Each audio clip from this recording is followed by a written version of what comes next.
मैं Karambir Lathwal chartered accountant now डा tax channel पर आप सभी का स्वागत करता हूं। आज मैं आपसे डिस्कस करूंगा कि कमीशन एजेंट की जीएसटी में क्या भूमिका रहेगी। यानी कमीशन एजेंट मतलब आड़तिया स्पेसिफिकली आड़तिया के बारे में हम आज बात करेंगे। मैं आप सभी से प्रार्थना करूंगा अपना टॉपिक स्टार्ट करने से पहले कि आप इस वीडियो के अंत तक बने रहें ताकि आपको ये टॉपिक अच्छे से समझ आ सके। तो चलिएगा हम अपना टॉपिक स्टार्ट करते हैं। सबसे पहले तो मैं आपसे बात करूंगा कि जो कच्चा आड़तिया है और एक ज़मींदार है उनके बीच किस तरीके से बिजनेस होता है, वो क्या करते हैं। तो सबसे पहले जो कल्टीवेटर्स है यानी कि जो ज़मींदार है वो कच्चे आड़तिये की शॉप पर अपना मटेरियल लेकर आता है, पैडी या वीट जो भी लेकर आता है। फिर उसके बाद जो कच्चा आड़तिया या पक्का आड़तिया, मैं इसको आड़तिया ही बोलूँगा कुछ देर तक, जो आड़तिया है वो अपनी शॉप पर उसका वेट करता है और उसको किसी यानी अदर पर्सन को यानी कि अपने प्रिंसिपल को सेल आउट कर देता है। जो प्राइस ऑफ कमोडिटी है वो भी उसको पे करने की लायबिलिटी भी आड़तिया की होती है ज़मींदार को। और ज़मींदार को इस जो कमीशन एजेंट है उसको जो मटेरियल उसने सेल आउट करवाया किसी यानी अदर पर्सन को, उसको पेमेंट भी बाद में रिसिप्ट मिलती है। और ज़मींदार को इस बात से कतई कोई लेना देना नहीं होता कि जो थर्ड पर्सन है जिसको उसका मटेरियल सेल आउट किया गया उससे आड़तिये को पेमेंट मिली या नहीं मिली या कब मिली। उसे तो अपनी सारी की सारी फुल पेमेंट आड़तिये से लेनी होती है। और कुछ टाइम तो ऐसा भी होता है, कुछ टाइम तो कि जो ज़मींदार है वो आड़तिये से पेमेंट एडवांस उठा लेता है अपने खेती बाड़ी से संबंधित एक्सपेंडिचर को करने के लिए। और बाद में जब वो अपनी फसल उसकी दुकान शॉप पर लेके आता है तो उसमें उसको वो एडजस्ट कर लेता है। यानी कि इस जो नेचर ऑफ वर्क है इसको देख के तो हम ये कह सकते हैं कि वो एक ट्रेडर के तरीके से काम कर रहा है। क्योंकि यदि वो एज ए कमीशन एजेंट काम करे तो पेमेंट जो है जिस व्यक्ति को उस आड़तिये ने माल सेल आउट किया है, यानी कि मिलर एग्जांपल में हम लें कि कोई ज़मींदार है वो अपनी जो पैडी है वो उसकी शॉप पर लेकर आया, उसने वो किसी मिलर को वो पैडी सेल आउट कर दी। ज़मींदार से को कोई मतलब नहीं है कि उस मिलर ने उसको पेमेंट की या नहीं की। यदि वो वो जो कमीशन एजेंट है यानी कि जो आड़तिया वो एक एजेंट के तरीके से काम करे तो पेमेंट मिलर ने ज़मींदार को पे करनी चाहिए, नहीं कि आड़तिये ने ज़मींदार को पे करनी चाहिए। तो ये एक तरीके से ना ट्रेड लग रहा है कि जिसकी वो एक तरीके से ट्रेडिंग की एक्टिविटी कर रहे हैं। वो इसी के बारे में ऑनरेबल सुप्रीम कोर्ट ने commissioner of sale tax UP versus Bishambar Singh लैयर Ram civil application number 717 of 1973 में एक डिसीजन भी दिया है कि वो इस सुप्रीम कोर्ट के अकॉर्डिंगली ये जो एक्टिविटी है वो इसको ट्रेडिंग मानते हैं, न कि एक कमीशन एजेंट मानते। क्योंकि उन्होंने इसके नेचर ऑफ वर्क को देखा समझा जिसके अंदर उन्होंने ये डिसाइड किया कि ये तो एक ट्रेडर है न कि कमीशन एजेंट है। अब ये तो थी उसकी वर्किंग से संबंधित बातचीत कि वो काम कैसे करते हैं, क्या करते हैं। तो अब हम इसी चीज़ को देखते हैं कि जीएसटी उस पर किस तरीके से एप्लीकेबल होगी। यानी कि जीएसटी में वो किस सेक्शन के अंतर्गत उसने रजिस्ट्रेशन करवाना है, किस सेक्शन के अंतर्गत उन्होंने रजिस्ट्रेशन नहीं करवाना। वो जो मटेरियल सेल आउट कर रहे हैं वो टैक्सेबल भी है या टैक्स फ्री हैं, या उनको जो आड़तिया है उसको रिवर्स चार्ज में टैक्स पे करना है या टैक्स पे नहीं करना है। तो चलिएगा इसके बारे में हम देखते हैं section 22 of GST act. Section 22 of GST act क्या कहता है कि every supplier shall be liable to be registered under this act in the state or union territory other than specified states from where he makes a taxable supply of goods or services. If his aggregate turnover in a financial year exceeds the specified turnover, यानी कि specified turnover क्या है, goods के case में 40 लाख और service के case में 20 lakh. Specified states के अंदर वो लिमिट जो है स्पेसिफाइड टर्नओवर जो है वो 10 लाख की है।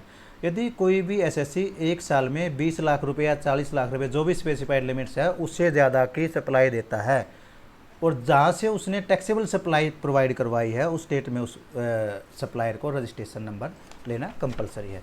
अब हम देखते हैं कि किस व्यक्ति को रजिस्ट्रेशन नंबर लेना कंपलसरी नहीं है। Section 23 of CGST act, the following person shall not be liable to take registration, namely any person engaged exclusively in the business of supplying goods or services or both that are not liable to tax, यानी कि और wholly exempted, be an agriculturist to the extent of supply of produce out of cultivation of land, या कोई third any person जिसको government अपनी notification के थ्रू उसको एग्जेम्पशन प्रोवाइड कर देती है। अब इसके बाद है सेक्शन 24, ये कहता है nothing anything contain in the sub section 1 of section 22 of the following category of the person shall be required to be registered under this act. यानी कि सेक्शन 22 सब सेक्शन 1 के जिसके अंतर्गत जो स्पेसिफाइड लिमिट बताई गई थी, इससे ज़्यादा है तो रजिस्ट्रेशन लेना, अदरवाइज नहीं लेना, तो उसको छोड़ दो, आप उसको भूल जाओ। यदि वो स्पेसिफाइड कैटेगरी के अंदर फॉल करता है, हमारे केस में जो आड़तिया है उससे रिलेटेड 2 कैटेगरी बनती है जिसमें उन्होंने रजिस्ट्रेशन लेना सो कंपलसरी हो सकता है। First sub section 3 of sub section 24, person who are required to pay tax under RCM। Second, person who make liable taxable supply of goods और सर्विसेज और both on the behalf of the other person whether as an agent और otherwise. अभी तक तो हमने देखा कि GST के अंतर्गत किस व्यक्ति को रजिस्ट्रेशन लेना है और किसको रजिस्ट्रेशन नहीं लेना है, या किस व्यक्ति पर वो 20 लाख रुपये या 40 लाख रुपये की लिमिट अप्लीकेबल है और किस पर नहीं है। यानी कि उसका अगर एग्रीगेट टर्नओवर 20 लाख से नीचे भी है तो उसको भी रजिस्ट्रेशन लेना पड़ सकता है। अब हम देखते हैं कि GST कानून में आड़ती को भी कहीं डिफाइन किया गया है या नहीं किया गया है। आड़ती को तो डिफाइन नहीं किया गया, लेकिन एजेंट की डेफिनेशन ज़रूर दी गई है GST कानून में, जो कि सब सेक्शन 5 ऑफ सेक्शन 2 के अंतर्गत कहते हैं कि agent means a person including a factor, broker, commission agent, arhatia, डेल क्रेडर एजेंट, एन ऑक्शनर और an other mercantile agent by whether name called who carried on the business of supply or recipient of the goods, services or both on behalf of any other person। यानी कि agent को एक आड़तिया बताया गया है, यानी कि एजेंट की डेफिनेशन में आड़तिया कवर है, यानी कि जिसके बारे में बात कर रहे हैं उसे GST एक्ट के अंदर आड़तिया कहा जा सकता है। अब हम ये देखेंगे कि सप्लायर की डेफिनेशन क्या कहती है, क्योंकि आड़तियों को एज ए सप्लायर ट्रीट भी किया जा सकता है, नहीं किया जा सकता।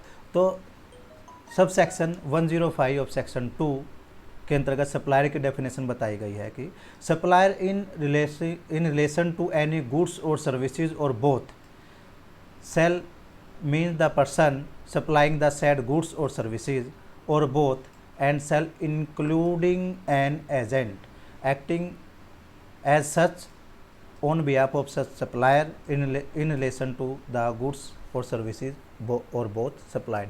यानी कि सप्लायर की डेफिनेशन में एजेंट इंक्लूड है, एजेंट की डेफिनेशन में आड़तिया इंक्लूड है। तो जो सेक्शन 22 है उसके अंदर ये बताया कि कोई सप्लायर कोई सप्लाई करता है और उसका टर्नओवर 20 या 40 से ज़्यादा है और टैक्सेबल सप्लाई करता है तो उसको रजिस्ट्रेशन लेना कंपलसरी है। यानी कि एजेंट को एक सप्लायर मान लिया गया है। तो अभी तक हम देख सकते हैं कि जो कमीशन एजेंट है उसको GST में, यानी कि जो आड़तिया है उसको GST में एजेंट कहा गया है और एजेंट को सप्लायर मान लिया गया और सप्लायर की GST के अंतर्गत किसी स्पेसिफाइड लिमिट से ज़्यादा टर्न हो रहे हैं पर उसको रजिस्ट्रेशन करवाने की रिक्वायरमेंट है।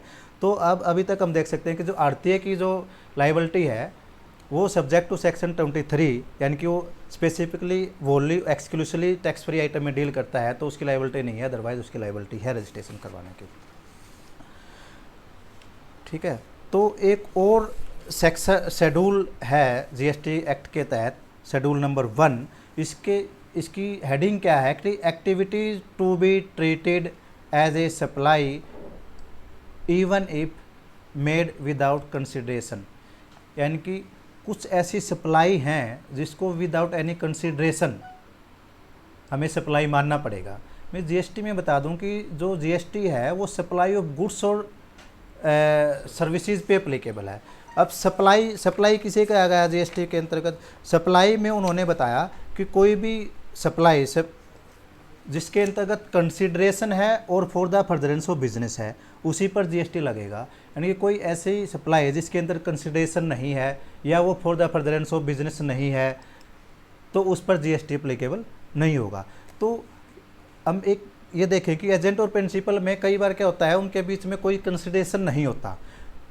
इसी चीज़ को ध्यान में रखते शेड्यूल 1 में उसको कवर किया गया है। यदि कोई भी supply of goods by a principal to agent और वाइस वर्सा, यानी कि एजेंट टू प्रिंसिपल कुछ होता है तो विदाउट एनी कंसिडरेशन भी उसको सप्लाई मान लिया जाएगा, चाहे उसमें कंसिडरेशन है या नहीं है। इन दोनों के अंदर जो भी लेन देन होता है for the furtherance of business तो होता ही है, लेकिन कई बार कंसिडरेशन नहीं होता। इस चीज़ को ध्यान में रखते हुए ये शेड्यूल के अंतर्गत ये एक्टिविटी इनकी इन्वॉल्व की गई है। अब हम ये देखते हैं कि जो कच्चा जो आड़तिया है वो जो भी सप्लाई करता है वो जीएसटी के अंतर्गत टैक्सेबल भी है या नहीं है।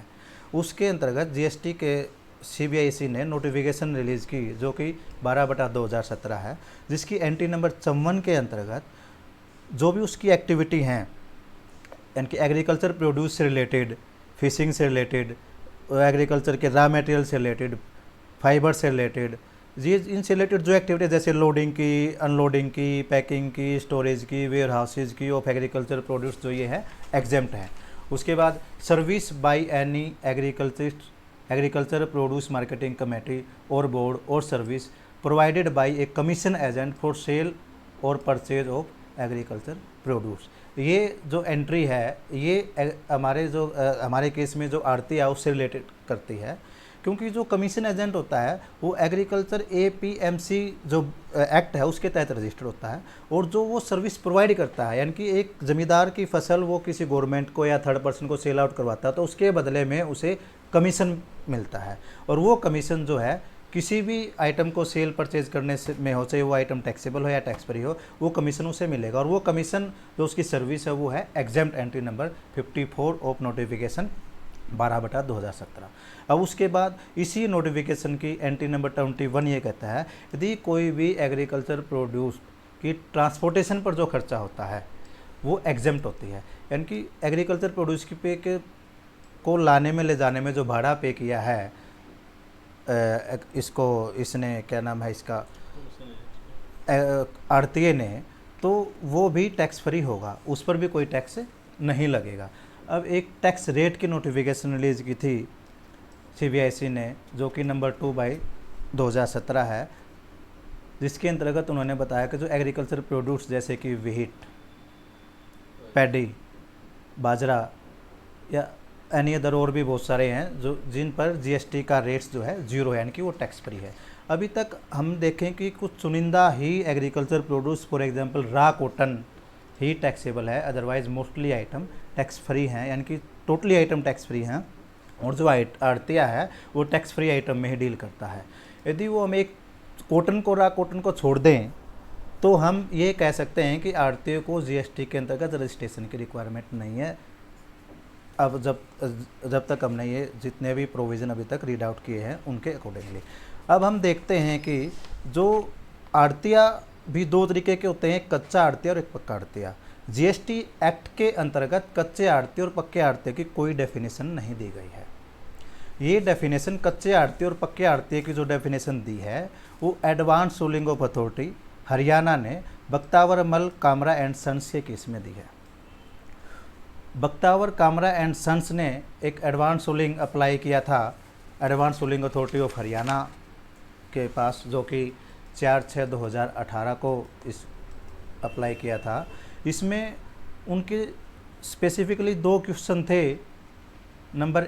मेनली तो एक ही क्वेश्चन था कि जो कच्चा आड़तिया है या इनकी जो कमीशन एजेंट है जो कि एग्रीकल्चर प्रोड्यूस मार्केटिंग कमेटी के तहत रजिस्टर्ड है, उसे एक नोटिफिकेशन रिलीज़ की थी गवर्नमेंट ने 43/2017, जिसके तहत उन्होंने बताया था कि यदि रॉ कॉटन कोई भी रजिस्टर्ड पर्सन परचेज करता है किसी ज़मींदार से तो उस पर आरसीएम पे करना होगा।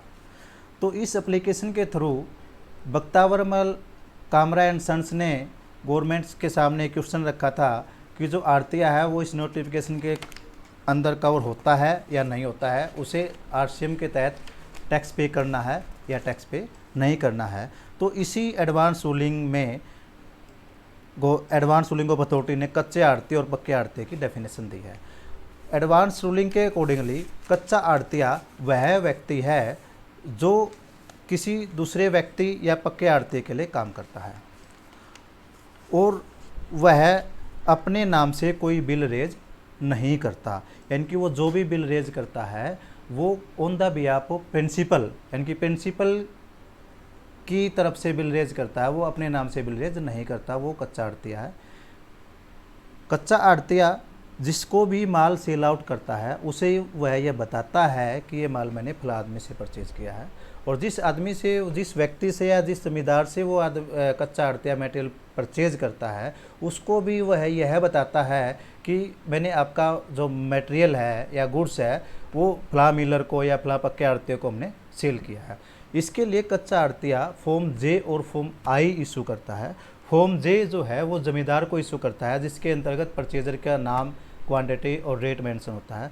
फॉर्म आई वो किसी थर्ड पर्सन को, अपने प्रिंसिपल एजेंट, अपने प्रिंसिपल को या कच्चे आड़तियों को, पक्के आड़तियों को इशू करता है, जिसके अंतर्गत वो ये बताता है कि ये जो मटेरियल है मैंने फला जमींदार से परचेज़ किया, इस रेट में परचेज़ किया और ये मेरा कमीशन है, इस तरीके से वो मेंशन करता है। कच्चे आड़तियों को केवल अपने कमीशन और उसके द्वारा किए गए खर्चों से ही लेन देन होता है, बाकी से वो लेन देन उसका कोई संबंध नहीं होता। उसे अपना कमीशन लिया और वो बाहर हो जाता है। जबकि पक्का आड़तिया क्या होता है, वो अपने नाम से मटेरियल परचेज करता है, अपने नाम से किसी थर्ड पर्सन को जिसके साथ उसका कॉन्टैक्ट है मटेरियल परचेज करने का, उसको बिल रेज करता है, तो वो पक्का आड़तिया कहलाता है। ये तो है कच्चा आड़तिया और पक्का आड़तिया। अब मैं इसी एडवांस रूलिंग के बारे में बात करता हूँ कि इस एडवांस रूलिंग में जो क्वेश्चन रेज हुआ था कि आरसीएम पे करना है या नहीं पे करना है कच्चे आड़तियों को, तो इस एडवांस रूलिंग में बताया गया था कि जो कमीशन एजेंट है यदि वह शेड्यूल 1 में फॉल करता है और वो रजिस्टर्ड है, यानी कि उसको रजिस्ट्रेशन लेना कंपलसरी है सेक्शन 24 सब सेक्शन 7 के तहत, तो उस पर ये नोटिफिकेशन 43/2017 जो कि 14 नवंबर 2017 को इश्यू की गई थी, वो इसके उस पर अप्लीकेबल होगी और उसे जो वह रॉ कॉटन सेल आउट करवाएगा किसी भी ज़मींदार से, उस पर उसने आरसीएम में टैक्स पे करना होगा। इस जो ये एडवांस रूलिंग अथॉरिटी रिलीज़ की है, advance ruling of authority Haryana ने, इसमें जीएसटी से संबंधित सारे रूल रेगुलेशन को ध्यान में रखते हुए ये ऑर्डर रिलीज़ किया है एडवांस रूलिंग ऑफ अथॉरिटी ने। इसमें इसके अकॉर्डिंगली उन्होंने बताया कि जो भी आड़तिया है उसको सेक्शन 24 सब सेक्शन 7 में रजिस्ट्रेशन भी करवाना होगा कंपलसरी और उसको आरसीएम भी पे करना होगा। अब हम इसके बाद जो है सीबीआईसी ने एक सर्कुलर रिलीज़ किया, क्योंकि इसके बारे में बहुत कन्फ्यूज़न पैदा हो चुका था। बहुत सारे ट्रेड यूनियन ने बहुत सारी रिकमेंडेशन भेजी गवर्नमेंट के पास। उन्होंने एक सर्कुलर रिलीज़ किया, सर्कुलर नंबर 57/31/2018 और जीएसटी डेटेड 4 सितंबर 2018, जिसके अंतर्गत भी उन्होंने बहुत क्लियर कट बताया कि प्रिंसिपल और एजेंट का रिलेशन क्या है। क्योंकि सारा जो ये जो खेल है कि जीएसटी लगेगा नहीं लगेगा कमीशन एजेंट पर यानी कि आड़तिये पर, उसको रजिस्ट्रेशन लेना कंपलसरी है या नहीं है, वो उनके रिलेशन पर ही डिपेंड करता है। इनके शेड्यूल 1 जिस पर भी अप्लीकेबल हो गया सीजीएसटी एक्ट का, उसे रजिस्ट्रेशन कंपलसरी है उसके लिए, और अदरवाइज रजिस्ट्रेशन कंपलसरी नहीं है। अब हम इसके इस सर्कुलर में देखते हैं कि इसका जो पॉइंट नंबर 6 है, जिसमें बताया गया है कि शेड्यूल जो 1 है वो कब लगेगा या कब नहीं लगेगा, या जो कंसिडरेशन है वो अगर है तो शेड्यूल लगेगा या नहीं लगेगा। तो उन्होंने बताया कि यदि प्रिंसिपल और एजेंट की जो गतिविधियाँ शेड्यूल 1 के अनुसार नहीं होती हैं तो प्रिंसिपल का होना आवश्यक है। यानी कि यदि किसी एजेंट और प्रिंसिपल के रिलेशन पर यदि शेड्यूल 1 अप्लीकेबल नहीं होता तो उस केस में हमें ये देखना होगा कि जो उन दोनों के बीच में जो ट्रांजैक्शन हुई है उसके अंदर कंसिडरेशन है या नहीं है। यदि कंसिडरेशन नहीं है तो ये इसको मतलब शेड्यूल उसमें जो आपस में दोनों की सप्लाई है तो वो एज ए सप्लाई ट्रीट नहीं की जाएगी। यदि कंसिडरेशन है तो उसको सप्लाई मान लिया जाएगा। अब पैरा नंबर 7 में क्या बोलता है कि ऐसी मतलब क्या सिचुएशन होगी, मतलब किन किन सिचुएशन के अंदर एक एजेंट और प्रिंसिपल को शेड्यूल 1 के अंतर्गत कवर किया जाएगा। कुछ सिचुएशन है जिसके अंतर्गत कब उस एजेंट को और उस प्रिंसिपल के रिलेशन को शेड्यूल 1 के तहत एक रिलेशन मान लिया जाता है या उसको शेड्यूल 1 में सप्लाई मान लिया जाएगा। वो ये है जब कोई भी एजेंट यानी कि आड़तिया अपने नाम से अपने प्रिंसिपल को बिल रेज करता है, तो उस सिचुएशन में वो उन दोनों का जो रिलेशन है वो एजेंट और प्रिंसिपल का रिलेशन बन जाएगा। और उस केस में वो शेड्यूल, उनकी जो आपस में सप्लाई है वो शेड्यूल 1 के तहत कवर हो जाएगी। यदि कोई भी एजेंट, चाहे वो पक्का आड़तिया है, कच्चा आड़तिया है, यदि वो अपने प्रिंसिपल को जो भी मटेरियल उसके लिए सेल आउट करता है या उसके लिए परचेज करता है, अपने नाम से कोई भी डॉक्यूमेंट इशू कर देता है, तो वो शेड्यूल 1 के अंदर कवर हो जाएगा। अदरवाइज शेड्यूल 1 के अंदर कवर नहीं होगा और न ही उसे रजिस्ट्रेशन की कंपल्सन है। यदि शेड्यूल 1 में कवर हो जाता है उनका रिलेशन किसी भी पॉइंट पर, तो उसे रजिस्ट्रेशन लेना पड़ेगा सेक्शन 24 सब सेक्शन 7 के तहत। अब हम देखते हैं कि जो ये सर्कुलर रिलीज़ किया है गवर्नमेंट ने, इसके अंतर्गत 4 सिचुएशन बताई गई है, 4 सिनेरियो बताए गए हैं, जिसमें जो सिनेरियो उन्होंने बनाए हैं, जो एग्जांपल दिए हैं, उसमें उन्होंने जीएसटी कानून को भी ध्यान में रखा और इंडियन कॉन्ट्रैक्ट एक्ट 1872 के तहत जो एजेंट है उसकी डेफिनेशन है या किस बिहाफ पे काम करता है वो, उनको भी ध्यान में रखा है उन्होंने।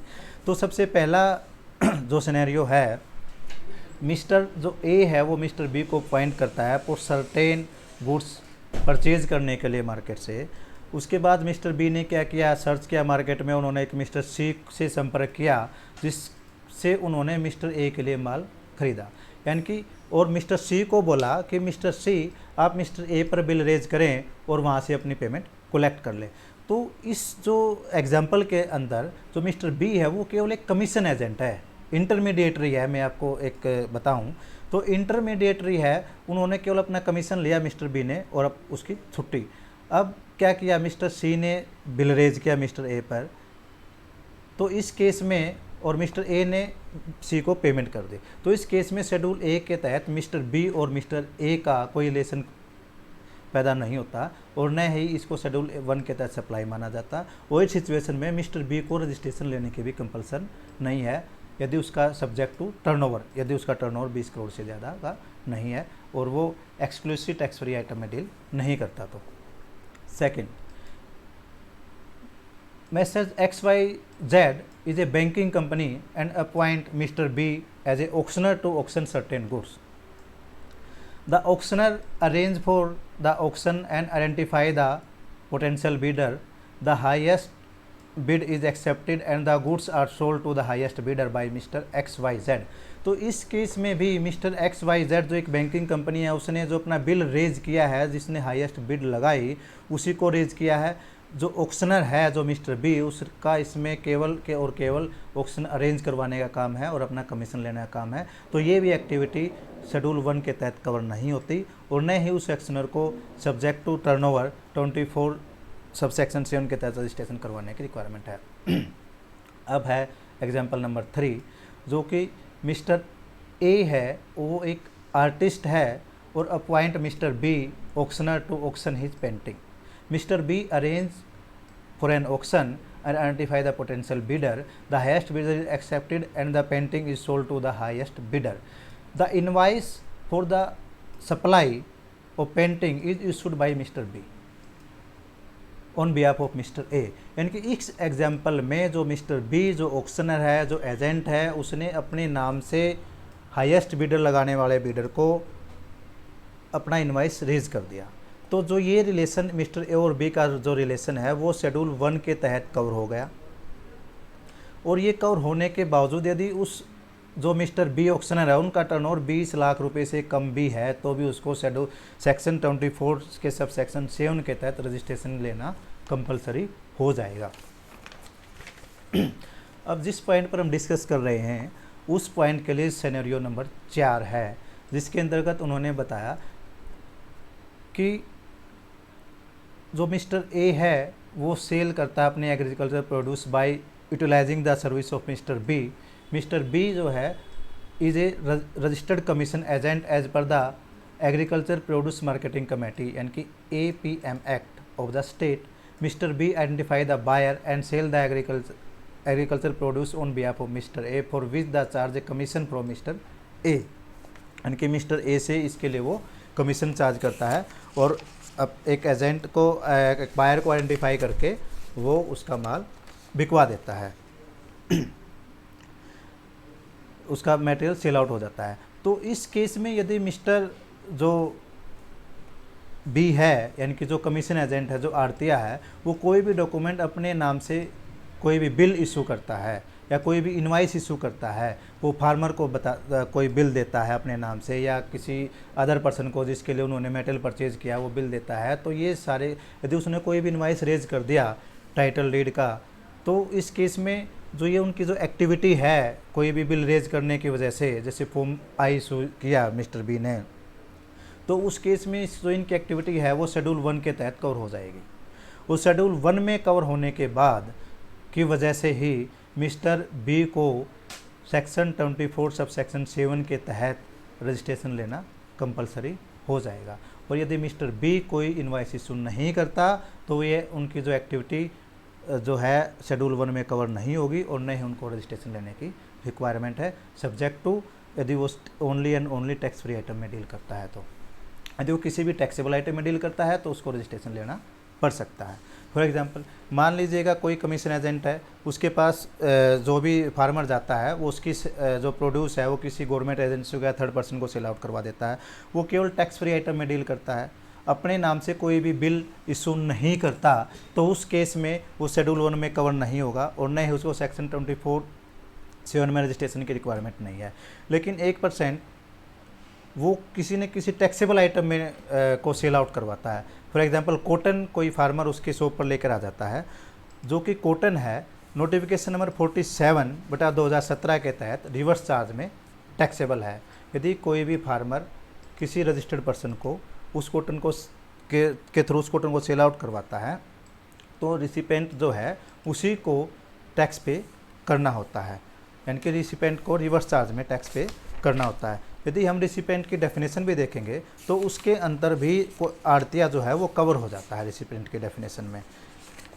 रिसिपेंट की डेफिनेशन जो है वो इस प्रकार से है, section 9 subsection 93 of section 2, recipient of a supply of goods or services or both means where a consideration is payable for the supply of goods or services or both the person who is liable to pay the that consideration। तो इस first point के अंदर ही जो आड़तिया है वो इस definition में cover हो जाता है, क्योंकि पेमेंट करने की लाइबिलिटी जैसा कि हमने नेचर ऑफ बिजनेस को समझा था वो आड़तिये की ही है, न कि थर्ड पर्सन की, उसके प्रिंसिपल की। क्योंकि जो किसान है वो कमीशन एजेंट को जानता है, जिसको उसने मटेरियल सेल आउट करा उसको नहीं जानता, तो वो रिसिपेंट में कवर हो जाता है आड़तिया। और सेक्शन 43A के तहत भी उसको इसी वजह से सेक्शन नोटिफिकेशन नंबर 43/2017 के अनुसार उसको रिवर्स चार्ज में टैक्स पे करने की लाइबिलिटी है, और इसी वजह से उसे सेक्शन 24 सब सेक्शन 3 के तहत रजिस्ट्रेशन लेना कंपलसरी हो जाएगा। और यदि वो केवल टैक्स फ्री आइटम में डील करता है तो उसको कंपलसरी नहीं है। यदि वह अपने नाम से कोई बिल इशू कर देता है तो भी उसको सेक्शन 24 सब सेक्शन 3 में रजिस्ट्रेशन लेना कंपलसरी नहीं है। यदि वो ओनली टैक्स फ्री आइटम में डील करता है, चाहे वह बिल रेज करे या मतलब बिल रेज नहीं करता तो रजिस्ट्रेशन नहीं लेना। अगर बिल रेज करता है तो कैसे भी काम करे तो उसको रजिस्ट्रेशन लेना पड़ेगा सेक्शन 24 सब सेक्शन 7 के तहत। थैंक यू, धन्यवाद।